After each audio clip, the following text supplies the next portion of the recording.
क्या आत्मा सही में होती है? आत्मा होती है। क्योंकि आज का अगर आप वातावरण देखें, इंटरनेट का ज़माना चल रहा है, आर्टिफिशियल इंटेलिजेंस, मशीन लर्निंग इतना चल रहा है। आज यूएस से बैठा बैठा आदमी इंडिया में काम करता है, इंडिया से बैठा बैठा आदमी न्यूयॉर्क में काम कर लेता है। तो इतने मॉडर्न ज़माने में अगर किसी भी पढ़े लिखे आदमी को ये डाउट है, आप इलेक्ट्रिकल इंजीनियर हैं, आपने इलेक्ट्रॉन देखा नहीं है, लेकिन आप मानते हैं कि बुक्स में कहीं ना कहीं इसकी चर्चा है, बताया गया है इलेक्ट्रॉन के बारे में कि नहीं ठीक है, इलेक्ट्रॉन होता है। आत्मा ये सब एक्चुअल में होता है कि नहीं होता? देखिए, विश्व में जो भी 152 कंट्रीज, 152 देश हैं, 152 देश में निश्चित रूप से अधिकतर देशों में किसी न किसी धर्म का पालन होता है। क्रिश्चियनिटी है, इस्लाम है, हिंदुइज्म, सनातन धर्म है, बुद्धिस्ट कंट्रीज भी कुछ हैं। सारे धर्मों में सोल का कंसेप्ट तो है। कैसे आप समझा सकते हैं कि सोल एक्चुअल में एग्जिस्ट करता है? जन्म वहीं संभव है जहाँ पर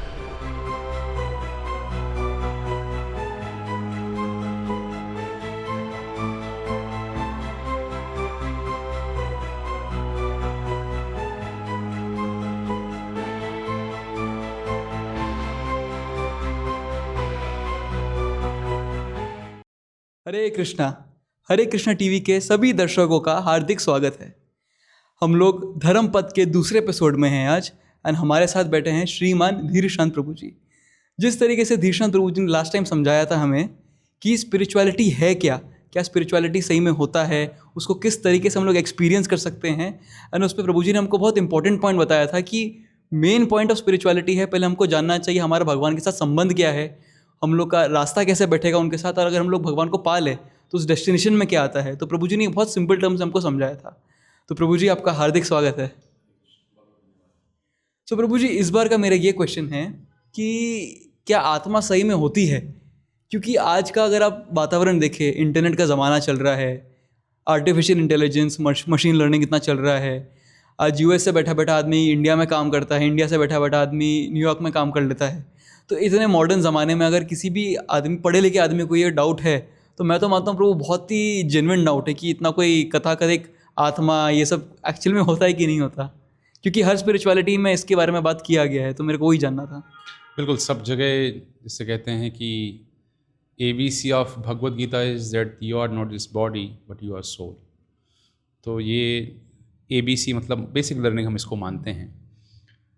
तो बहुत ज़रूरी हो जाता है जो आध्यात्म के मार्ग पर चलने वाले हैं, इस धर्म के पथ पर चलने वाले हैं, उनको ये जानना कि आत्मा होती है। और उससे तो जैसे आपने कहा कि मशीन लर्निंग का समय है, मॉडर्न जनरेशन है, तो जो हमारे पुराने बुजुर्ग लोग हैं वो तो कहीं ना कहीं उसको मानते हैं, लेकिन नई पीढ़ी को ये समझाना बहुत कठिन सा लगता है कि क्या आत्मा वास्तव में होती है। मैं तो ये कहूँगा दर्शकों से कि एक न्यूट्रल तरीके से सोचिए आप, ठीक है, तो होती है नहीं होती वो तो हम लोग आज चर्चा करने वाले हैं ही, लेकिन आप देखिए विश्व में जो भी 152 कंट्रीज़ हैं, 152 देश हैं, 152 देश में निश्चित रूप से अधिकतर देशों में किसी न किसी धर्म का पालन होता है। और मेजॉरिटी ऑफ धर्म की यदि हम बात करें तो क्रिश्चियनिटी है, इस्लाम है, फिर हिंदुइज्म, सनातन धर्म है, बुद्धिस्ट कंट्रीज़ भी कुछ हैं। तो लगभग इन सारे धर्मों में सोल का कंसेप्ट तो है। हमारे यहाँ तो उसको बहुत विस्तार से बताया गया है आत्मा के विषय में। फिर इस्लाम की यदि हम बात करें तो वहाँ भी रूह का कंसेप्ट आता है। क्रिश्चियनिटी की बात करें वहाँ भी स्पिरिट का कंसेप्ट आता है। हो सकता है उनके क्या विषय है, उनकी क्या समझ है उसके बारे में, वो एक अलग चीज़ है, लेकिन वहाँ कंसेप्ट है। तो नंबर्स भी मैटर करता है। मतलब आप ही एक विद्वान है क्या, ऐसा हम माने इतने वर्षों सदियों से जो धर्मों की परंपरा चली आ रही है, करोड़ों की संख्या में जो लोग हैं उनके फॉलोअर्स हैं, तो वो भी तो कुछ होता है ना। तो नंबर भी मैटर करता है, बहुत नंबर मैटर करता है। तो एक संख्या जो है वो भी कहीं ना कहीं तो संकेत करती है कि आप आत्मा के अस्तित्व को नकार नहीं सकते हैं, बल्कि आत्मा का अस्तित्व होता है, मना नहीं कर सकते उसके अस्तित्व को। सही बात है। ऊपर इसमें मतलब एक डाउट ये था मेरे को कि अगर पूरी दुनिया 1+1 3 बोलेगी, पर 1+1 3 तो नहीं हो जाएगा just because many people are saying it. जो ट्रूथ है वो तो ट्रूथ ही रहेगा एसेंशियली। तो अगर किसी आदमी को लॉजिकली आपको समझाना हो या किसी को जानना हो लॉजिकली, तो कैसे आप समझा सकते हैं कि सोल एक्चुअल में एग्जिस्ट करता है? हाँ, निश्चित रूप से तर्क तो होता ही है किसी चीज़ को समझाने के लिए, ऐसी बात नहीं है।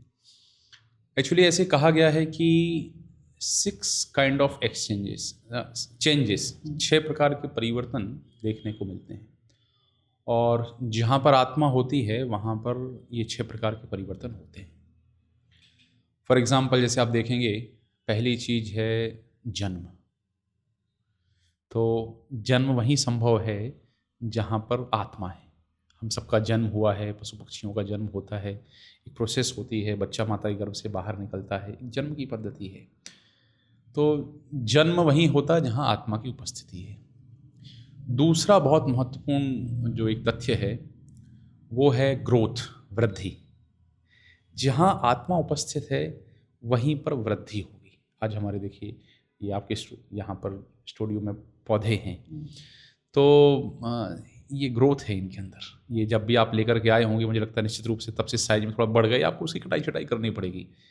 एक छोटा बच्चा पैदा होता है, वो हम सब पैदा हुए तो छोटे, जो हमारे जब माता जी ने जो कपड़े खरीदे होते थे, जैसे हम 2-3 साल के वो कपड़े हमें नहीं होते, क्योंकि हमारी साइज़ बढ़ गई, वृद्धि हो गई है। तो वृद्धि वहीं संभव है जहाँ पर आत्मा है। आपने कभी ऐसा नहीं देखा होगा कि प्रभु जी हमारे एक दोस्त थे और वो एक i10 कार लेकर के आए और फिर 3 साल बाद जो है उस कार में वृद्धि हुई और वो i20 बन गई। फिर तो क्या बताएं प्रभु जी, 4 साल बाद ऐसा हुआ वो i20 कार जो है ना क्रेटा बन गई, वर्ना बन गई। तो आप ऐसा नहीं कह सकते हैं, तो वहाँ पर वृद्धि नहीं हो सकती है क्योंकि वहाँ पर आत्मा की उपस्थिति नहीं है।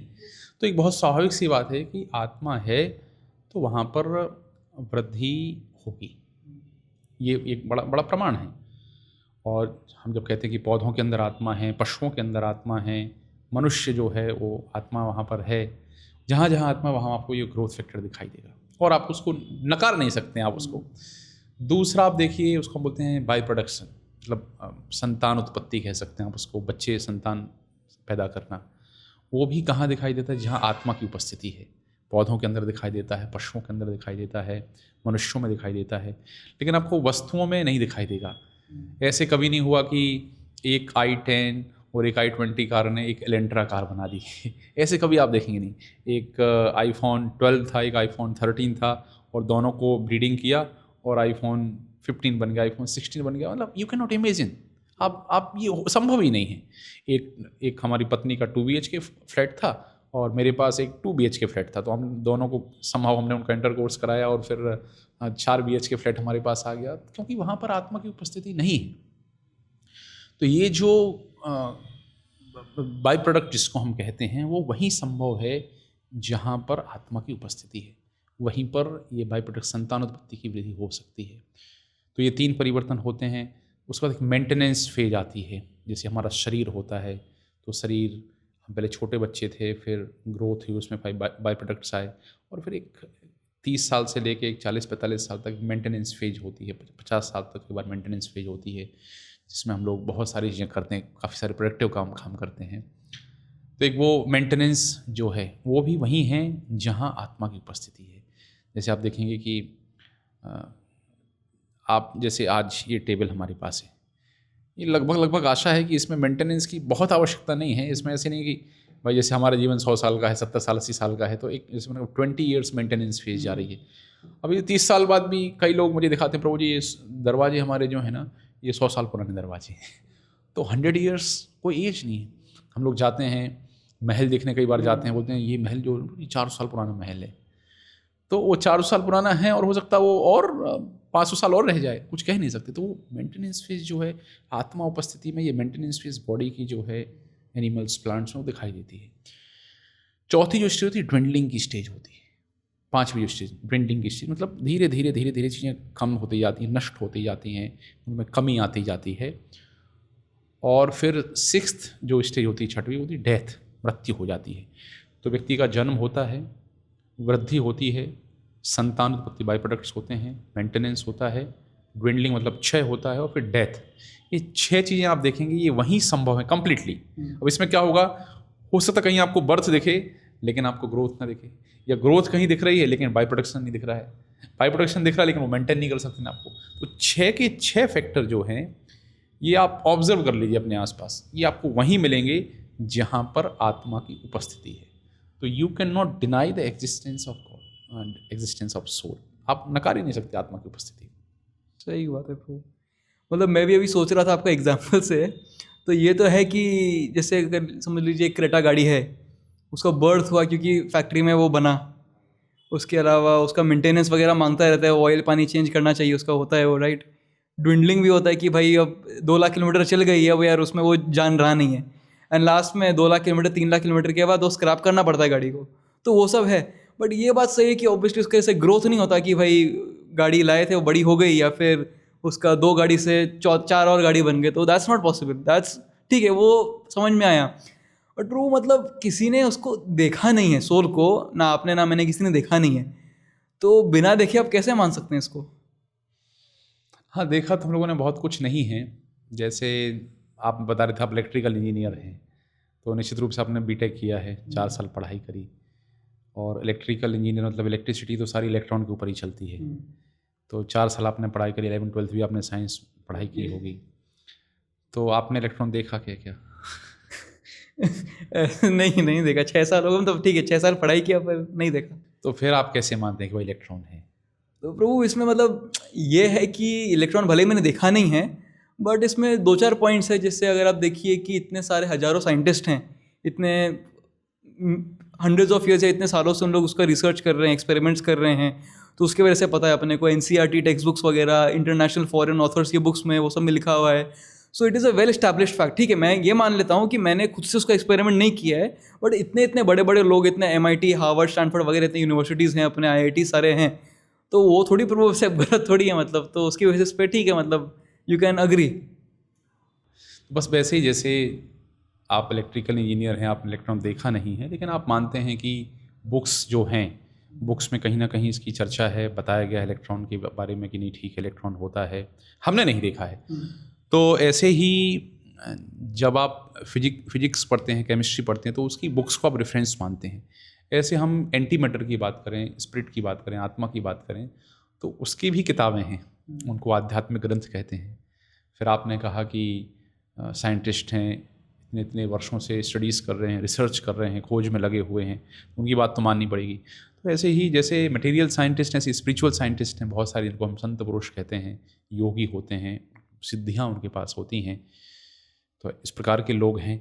तो यहाँ भी बुक्स हैं, यहाँ भी किताबें हैं जिनको हम ग्रंथ कहते हैं, यहाँ भी लोग हैं जिनको हम संत, साधु, योगी इत्यादि जो भी शब्द हम प्रयोग करते हैं। तो ये सब कहीं ना कहीं प्रमाण प्रस्तुत करते हैं, इसके बारे में कहते हैं। जैसे मैं कहूँगा आत्मा की उपस्थिति के विषय में यदि हम शास्त्र की बात करें, एक सिंपल सी चीज़ आपने कहा देखा नहीं है, तो आत्मा की साइज के बारे में ही बताया गया है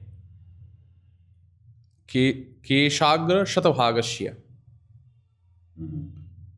शतधा, ये मुझे लगता है शायद कठोपनिषद 5:3 ये जो श्लोक है कि केश अग्र शतभागस्य, केस का अगला भाग जो है वो टिप ऑफ द हेयर, उसके 100 पार्ट्स करिए आप, फिर उसका एक पार्ट लीजिए और फिर उसके 100 करिए, तो 1/10,000 हो गया।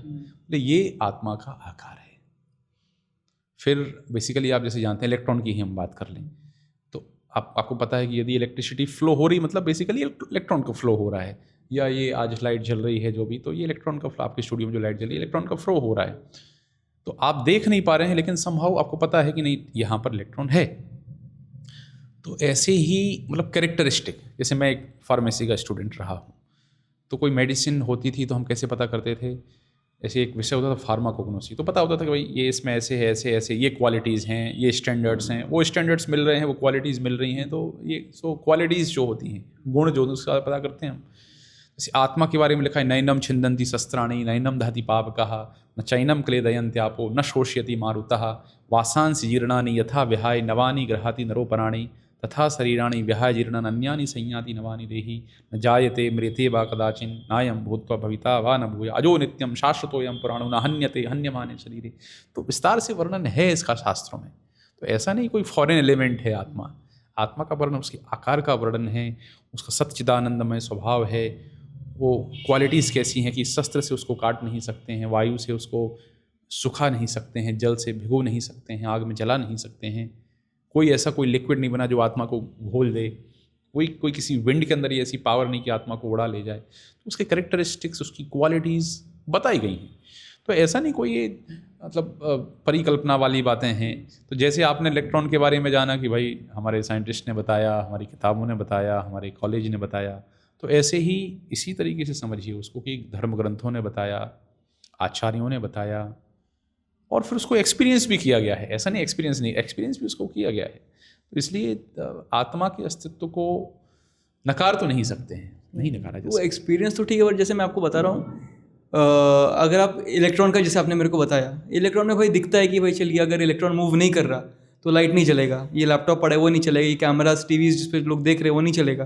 पर आत्मा में कैसे, मतलब मैं स्क्रिप्चर्स वगैरह में कोई नहीं माने, फिर उसमें कैसे अपने एक्सपीरियंस करेंगे? देखिए, हम जैसे आपने कहा स्क्रिप्चर्स में नहीं माने, तो वो यदि कोई व्यक्ति जो इलेक्ट्रिकल साइंस के जो साइंटिस्ट हैं उनकी बात ना माने, उनके लिखी किताबों को ना माने, उनके लिखे नोट्स को ना माने, उनके आर्टिकल्स को ना माने, तो वो समझ नहीं सकता है। तो उसको तो मानना ही पड़ेगा, उसको मानना पड़ेगा। हाँ, ये है कि एक्सपीरियंस कैसे करें। जब आप उसको मानेंगे तो अगला स्टेप होता है कि भाई उसको फील कैसे करें, उसको एक्सपीरियंस कैसे करें। तो बहुत सारी चीज़ें ऐसी रहती हैं जो हमें एक्सपीरियंस करने में सहयोग करती हैं।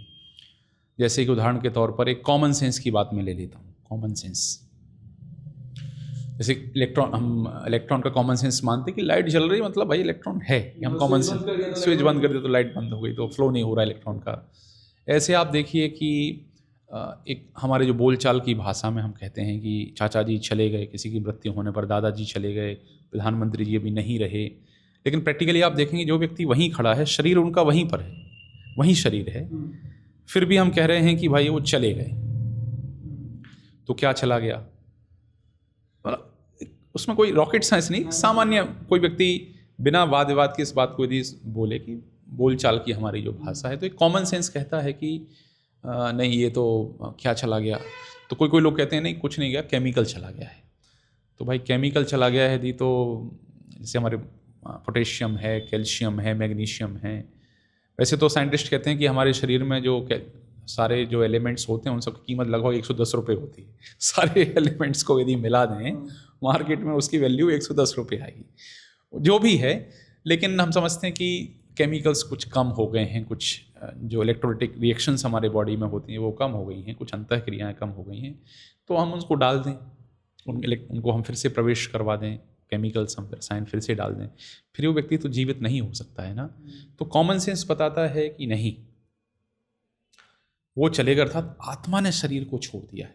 अच्छा, ये शरीर को छोड़ दिया, और ये प्रमाण देहिनोऽस्मिन् यथा देहे कौमारम यौवनम जरा, शास्त्र इसका प्रमाण दे देते हैं कि बाल्यावस्था से युवावस्था, युवावस्था से वृद्धावस्था, और फिर एक समय आता है जब शरीर वृद्धावस्था में उस आत्मा उस शरीर को छोड़ देती है।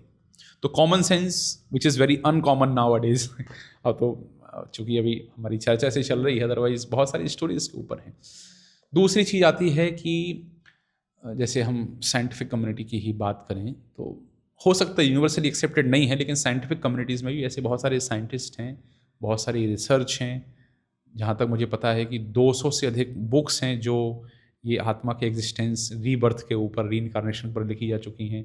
और एक साइंटिस्ट के बारे में मैंने सुना है, उनका नाम डॉक्टर इयान स्टीवेंसन है, और उन्होंने लगभग 2000 केस स्टडीज़ किए। तो मैं हमारे दर्शकों से कहूँगा, वो चूँकि हमारी चर्चा का विषय नहीं है, आप लोग जो विज्ञान के विद्यार्थी हैं वो जाइए, आप इंटरनेट पर सर्च करिए डॉक्टर इयान स्टीवेंसन, तो आपको केस स्टडीज़ उनकी मिल जाएंगी। तो ये 2 चीज़ें हैं। तीसरा आप देखेंगे consciousness. Wherever there is soul there is consciousness. जहाँ आत्मा है वहीं चेतना है, वहीं जागृति है। अदरवाइज कॉन्शियसनेस जो है वो संभव ही नहीं है बिना आत्मा की उपस्थिति के। तो कॉन्शियसनेस इसलिए बोलते हैं, साइंस में भी बहुत कुछ कॉन्शियसनेस के ऊपर है नहीं, कॉन्शियसनेस द मिसिंग लिंक। सही बात है। किसी भी साइंटिस्ट को अगर पूछ ले कि कॉन्शियसनेस क्या है, कोई केमिकल है कि क्या है, तो कोई कुछ बोल नहीं पाता है। मतलब फंडामेंटली अगर आप डीप में जाएंगे तो कोई कुछ नहीं बोल नहीं पाएगा। तो consciousness is the symptom of soul. आत्मा उपस्थित है इसलिए वहाँ पर कॉन्शियसनेस है।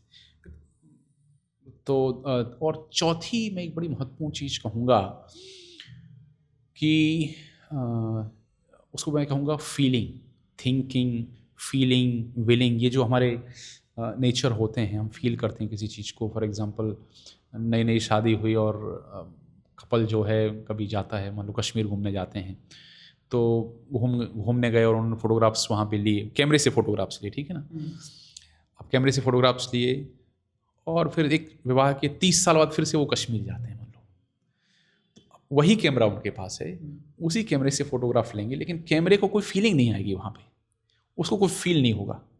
बल्कि जब वो देखेंगे हस्बैंड वाइफ, वो देखेंगे अच्छा देखो हम लोग जब आए थे ना वो वाली होटल पे हमने चाय पी थी, अच्छा वो वाले होटल में हम रुके थे, वो वाली बेंच पे हम लोग बैठे थे, वहाँ पे हम लोगों ने, वो उनको सारी मेमोरीज आएंगी, जो फीलिंग आएगी उस स्थान पर जाके जहाँ उनने 30 साल पहले फ़ोटो खिंचाई थी, 30 साल बाद वो हस्बैंड वाइफ को फीलिंग है, लेकिन कैमरे को कोई फीलिंग नहीं है कि नहीं? तो वो जो फीलिंग है वो कहाँ क्यों है? उनके अंदर आत्मा उपस्थित है, इसके अंदर आत्मा उपस्थित नहीं है। हम लोग मूवी देखने, मतलब मैं तो नहीं जाता हूँ लेकिन जो लोग मूवी देखने जाते हैं, कई बार कॉमेडी मूवी होती है, कई बार ऐसे मतलब एक कहते हैं ना कि सैड मूवीज़ होती हैं, तो सैड होती है तो लोग रोते हैं, कॉमेडी होती है लोग हंसते हैं, लेकिन जो रिकॉर्डिंग जब कैमरे ने करी तो कैमरामैन को भले कुछ फीलिंग उस समय आई हो, लेकिन कैमरे को कोई फ़र्क नहीं पड़ता, चाहे एक्शन मूवी चल रही हो, चाहे रोमांटिक चल रही हो, चाहे सैड चल रही हो, चाहे कॉमेडी, उसको कोई फ़र्क नहीं पड़ता है कि नहीं? तो जो फीलिंग है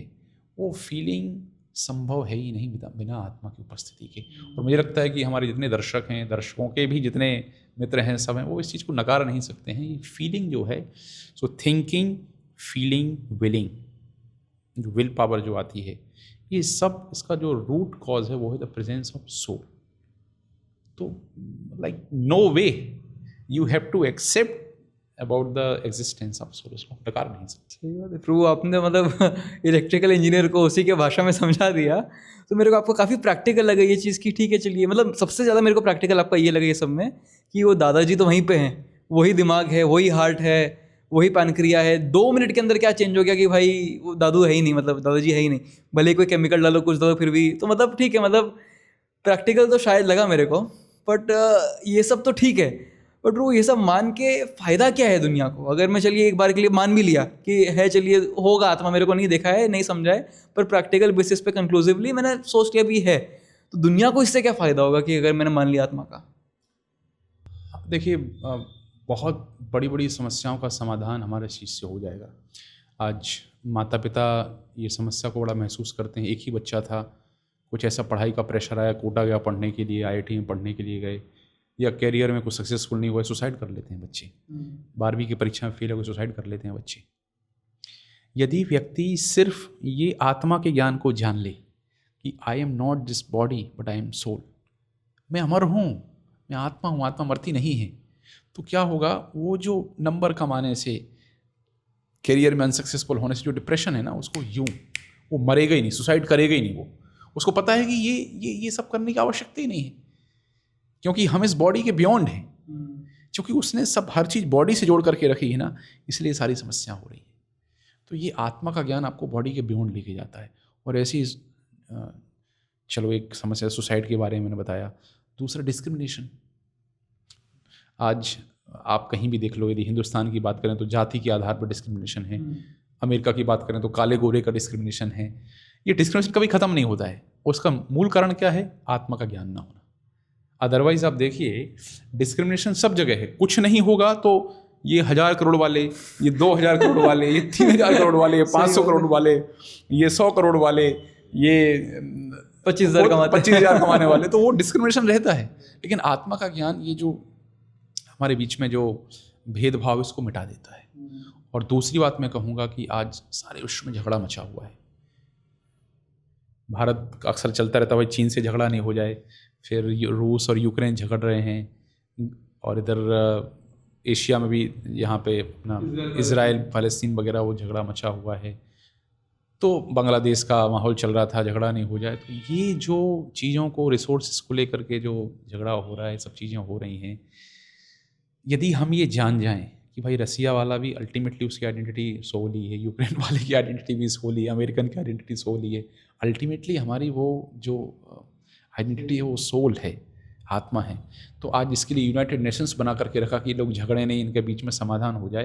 इसको कहते हैं यूनिवर्सल ब्रदरहुड, विश्व बंधुत्व। विश्व बंधुत्व हमारे यहाँ परिकल्पना है ना, वसुधैव कुटुंबकम, सारी धरती आपका कुटुंब है। किस आधार पर बोला गया है? इस आधार पर बोला गया है कि हम सभी आत्मा हैं, और जब हम सभी आत्मा हैं तो एक ही पिता की हम संतान हैं। जब आत्मा है, एक ही पिता की संतान है, तो फिर हम सब भाई भाई हुए। अभी काला है, गोरा है, 1000 करोड़ का है, 200 करोड़ का है, भिखारी है, जो भी है, लेकिन अल्टीमेटली तो वो जो यूनिवर्सल ब्रदर, विश्व बंधुत्व की भावना है, वो इस आत्मा का ज्ञान ये लेकर के आता है। तो ऐसा नहीं है कि आत्मा का ज्ञान व्यक्तिगत रूप से हम देखें तो ऐसे सुसाइड जैसी स्थितियां हैं, डिस्क्रिमिनेशन है और दूसरी दूसरी समस्याओं से व्यक्ति जूझता है, किसी ने कुछ कह दिया, छोटी बात को लेकर के डिप्रेशन में चला गया, वो सारी चीज़ें हम सुलझ सकते हैं। और बड़ी से बड़ी जो युद्ध विभीषिका चल रही है, बड़े बड़े युद्ध हो रहे हैं, डिस्प्यूट्स चल रहे हैं कंट्रीज़ के बीच में, उसको लेकर के भी समाधान निकल सकता है। तो आत्मा का ज्ञान जानना इतना महत्वपूर्ण, इतना आवश्यक है। अन्यथा हमारे पूर्वज पागल नहीं थे। हमारे जो आचार्य हुए, जो धर्म ग्रंथ इतनी विस्तार से चर्चा की, उस आत्मा की अनुभूति के बारे में बताया। देखिए, जानना एक बात है, अनुभूति करना दूसरी बात है। तो बताया आत्मा की अनुभूति के विषय में। इसलिए बहुत ज़रूरी है कि हम आत्मा के विषय में जानें, और बल्कि सबको प्रयास करना चाहिए, खुद भी रियलाइज़ करें और दूसरों को भी फैसिलिटेट करें, उनको भी जानकारी प्रदान करें। बहुत ही सही बात कही है प्रभु जी आपने मेरे को। पर इसी चीज़ में आपको मैंने ये देखा कि कोई भी वैष्णव जन होते हैं, मैंने उनको कभी डिप्रेशन में देखा नहीं है, या कोई भी साधु, जेन्युइन साधु हो, मैंने कभी उनको डिप्रेशन में देखा नहीं है। और साथ ही साथ मैंने आपको ही देखा है काफ़ी बार कि होता है ना, आपके दोस्त भी हैं शायद जो रशियन भक्त हैं, वैष्णव साधु हैं, रशियन हैं, कोई जैसे अपने वृंदावन आप चले जाएँ तो अफ्रीकन भी हैं, सब शांति से प्यार से रहते हैं वहाँ पे। तो शायद उन लोग ने भी आत्मा को इतने सही से माना है, समझा है इसके साइंस को, तो उसकी वजह से इतना ब्रदरहुड सब में है। प्रभु जी बहुत ही अच्छा लगा आपसे बात करके, सोल का कॉन्सेप्ट काफ़ी अच्छे से समझाया, स्पेशली जो प्रैक्टिकल एस्पेक्ट जो आपने समझाया वो बहुत ही अच्छा था। So thank you so much आपका, एंड सभी व्यूअर्स का, सभी दर्शकों का फिर से थैंक यू। हरे कृष्णा, अगले एपिसोड में मिलेंगे आपसे। ऐसे ही और भक्तिमय कार्यक्रमों के लिए देखिए हरे कृष्णा टेलीविजन, और इसे प्राप्त करने के लिए आप अपने केबल अथवा DTH ऑपरेटर से संपर्क करें तथा और अधिक जानकारी के लिए आज ही डायल करें 7666 839 839।